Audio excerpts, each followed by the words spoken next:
भगवान कृष्ण हमेशा इस बात से डरते रहते थे कि उनका सत्य माता यशोदा को पता न चल जाए, क्योंकि सत्य पता चल गया तो माता यशोदा उनको ईश्वर के रूप में जानना चाहेंगी, जबकि भगवान कृष्ण चाहते थे मुझे माँ का वात्सल्य मिले, माँ का सौंदर्य मिले, माँ की ममता मिले, माँ का आह्लादितपन मिले, माँ मुझे प्यार करे, माँ मुझे डांटे, माँ मुझे फटकारे।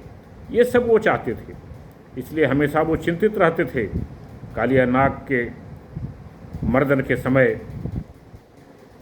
उन्होंने बहुत दुखी दिखाई पड़े। नंद बाबा ने पूछा, उन्होंने कहा बाबा आज अब वो समय आ गया है कि माँ को मेरा सत्य पता चल जाएगा, मैया को। माँ प्रथम शिक्षक है। कोई भी आदमी पितृभाषा नहीं बोलता, मातृभाषा बोलता है। सबसे पहले भाषा सीखना माँ सिखाती है। वो पुरुष तो अपने अंश को डाल करके माँ के गर्भ में किनारे हो जाता है। माँ शिशु को 9 महीने पालती है, जन्म देती है, शौच क्रिया उसकी सब सिखाती है, मातृभाषा सिखाती है, और ये भी बताती है कि तुम्हारा पिता कौन है। तब बच्चे को पता चलता है कि उसका पिता कौन है, तब तक पता नहीं चलता है। हमारा हिंदू धर्म बहुत गहरी सोच है। पहले सीता उतरती हैं, फिर राम उतरते हैं, पहले राधा उतरती हैं, फिर कृष्ण उतरते हैं। ये पुरुष और स्त्रीत्व का जो सिद्धांत है, ये एक आयाम को संतुलन देता है।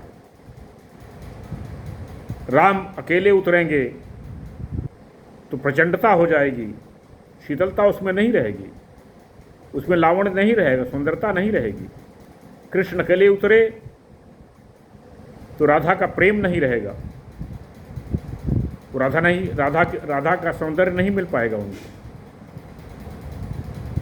स्त्री सौंदर्य है, प्रेम है, आकर्षण है, आनंद है, क्षमता है, दया है, ममता है, ममत्व है, वात्सल्य है, सौंदर्य है।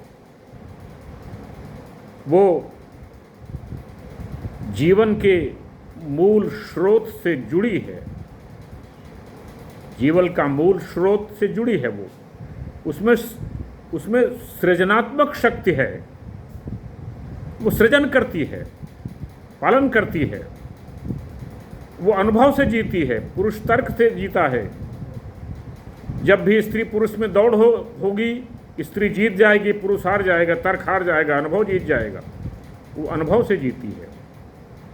इसीलिए हमारे विश्व में, हमारा जो ब्रह्मांड है, 3 गुण हैं, उनको समेटे हुए पूरे विश्व में त्रिपुर सुंदरी जो क्षण भर में एक से अनेक उत्पन्न कर सकती है, उनका, त्रिपुर सुंदरी का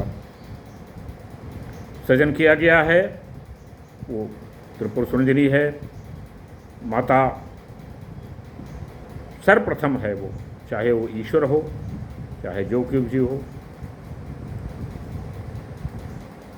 पक्षी में जो फीमेल है, जो चिड़िया है, वो अपने बच्चे को उड़ना सिखाती है। पुरुष उड़ना नहीं सिखाता, वो बीज डाल के चला जाता है।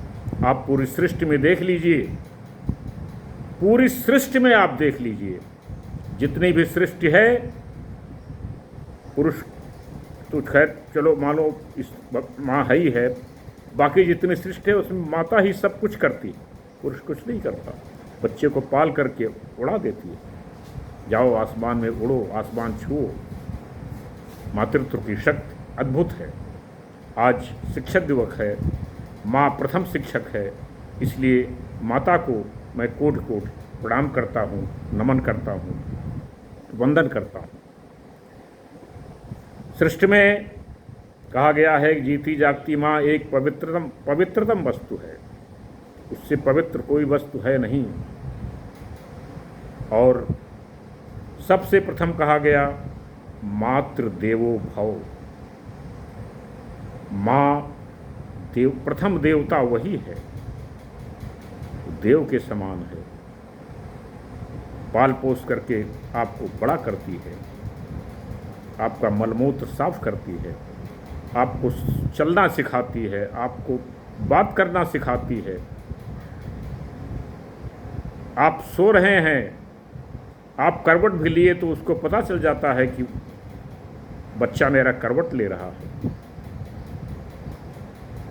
किसी शायर की एक बहुत अच्छी लाइन है कि दबा के आई है सीने में कौन सी आहें कि आज रंग तेरा सांवला लगे है मुझे। बेटी जब ससुराल से आती है, माँ उसका चेहरा देख करके बता देती है कि ये ससुराल में प्रसन्न है कि नहीं, ये सुखी है कि नहीं, इसको आनंद मिल रहा है कि नहीं मिल रहा, उसका चेहरा देख करके बता देती है। तो माँ आँखों को पढ़ लेती है। सबसे ज़्यादा अगर कोई आँखों को पढ़ सकता है तो माँ है, स्त्री है। आँख को पढ़ना जानती है, आँख की भाषा को समझ लेती है सबसे पहले। उसमें वो, क्योंकि वो अनुभव से जीती है, तर्क से नहीं जीती। कोई कहे चलो विष्णु भगवान से मिलो, वो अपने बेटे के साथ बैठी हुई है, कहेगी जाओ तुम छोड़ो, हम अपने बेटे के साथ बैठे हुए हैं, अपने पुत्री के साथ बैठे हुए हैं। इसलिए जब पुत्री का जन्म हो तो आप तकलीफ में ना हो, परेशान ना हो, दुख में ना हो, आनंद में हो, खुशी में हो। कन्या ने जन्म लिया, माँ लक्ष्मी ने जन्म लिया। आजकल जो भ्रूण हत्याएं हो रही हैं, बहुत तकलीफ की बात हो रही है। ये नहीं होना चाहिए। कुदरत जब इसका परिणाम देगी तो बहुत बुरा होगा सृष्टि के लिए। इसलिए सृष्टि को अपने ढंग से चलने दीजिए। उसमें छेड़छाड़ इंसानियत के लिए बहुत घातक होगी और हो भी रही है। और स्त्री पुरुष दो आपस में जब निमग्न हो जाते हैं तो निमग्न हो जाते हैं तो एक नए जीव का जन्म होता है, एक नई सृष्टि बनती है, नए सृष्टि का सृजन होता है। ये सृजनात्मक सृष्टि कब से चल रही है, चलती रहेगी, चुकती नहीं है। बाराबंकी साहब ने लिखा है कि नहारा है इश्क और न दुनिया थकी है, दिया जल रहा है, हवा चल रही है। दिया भी जलता रहेगा, हवा भी चलती रहेगी। तो ये सृष्टि में परमेश्वर की शक्ति लगी है जो सृष्टि को चला रही है और चलाती रहेगी। आज शिक्षक दिवस है, प्रथम शिक्षक माँ है। माँ को मैं कोट कोट प्रणाम करने के बाद आपसे निवेदन करूँगा कि आप भी भगवान माता को प्रणाम कमेंट बॉक्स में लिख दें और मेरे वीडियो को लाइक कर दें, शेयर कर दें, सब्सक्राइब कर दें और लोगों को भी हिंदू दर्शन, हिंदू धर्म का पता चले और उनके अंदर संस्कार अच्छे पैदा हो। मेरा नंबर है 9451033559। इस नंबर पर आप मुझे रिंग कर सकते हैं, कॉल कर सकते हैं, अपनी परेशानी पूछ सकते हैं, उसका निदान किया जाएगा। तब तक के लिए नमस्कार।